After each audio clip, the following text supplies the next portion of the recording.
আসসালামু আলাইকুম রহমতুল্লাহ। আশা করি আপনারা আমার সবাই ভালো আছেন। সবাই আলহামদুলিল্লাহ, আমিও ভালো আছি। প্রতিদিনের মতো আজকে নতুন ভিডিও নিয়ে হাজির হলাম। তো আজকে আমি রান্না করেছি খিচুড়ি আর ডিম ভাজা। ব্যাচেলার লাইফে সব থেকে মজার খাবার হলো গরম গরম খিচুড়ি আর হলো ডিম ভাজা। তো আলহামদুলিল্লাহ আমিও ডিম ভেজেছি আর খিচুড়ি রান্না করেছি। তো এই খাবার আজকে খাবো আমি।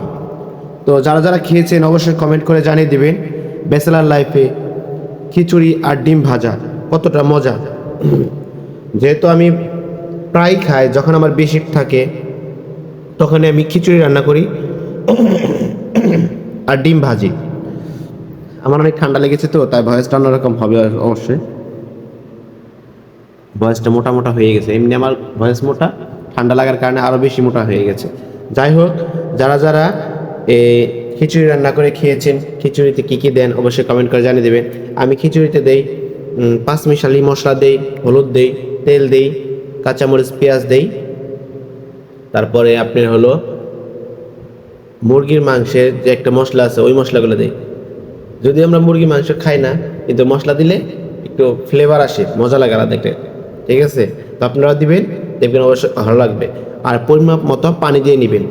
অতিরিক্ত পানি দিলে খিচুড়িটি নষ্ট হয়ে যেতে পারে বা নরম হয়ে যেতে পারে, তাতে পানি কম দিবেন, খুব দ্রুত রান্না হয়ে যাবে দেখবেন। আর সাথে রাখবেন ডিম ভাজা, তাহলে দেখবেন খেতে অনেক জব্বর হবে, মজা হবে। তো আমিও খাচ্ছি এই খাবার, আপনারাও খাবেন, আমি সাজেস্ট করি। ব্যাচেলার লাইফে তো এটাই আমাদের কাছে বেস্ট খাবার মনে হয়, এছাড়া কোনো বেস্ট খাবার মনে হয় না। কারণ আমরা সব কিছু রান্নাও করতে পারি না। যেটা রান্না করতে পারি খিচুড়ি, ডাল রান্না করতে পারি, ডিম ভাজতে পারি, আলু ভর্তা বানাতে পারি, এটাই আমাদের বেস্ট খাবার ব্যাচেলার লাইফে।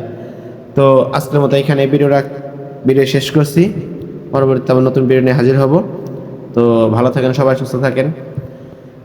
যদি ভিডিওটি ভালো লাগে অবশ্যই লাইক, কমেন্ট, শেয়ার করবেন এবং চ্যানেলটি সাবস্ক্রাইব করবেন। পরবর্তী ভিডিও আসার জন্য অপেক্ষা করবেন। সবাইকে ধন্যবাদ। আসসালামু আলাইকুম ওয়া রাহমাতুল্লাহি ওয়া বারাকাতুহু।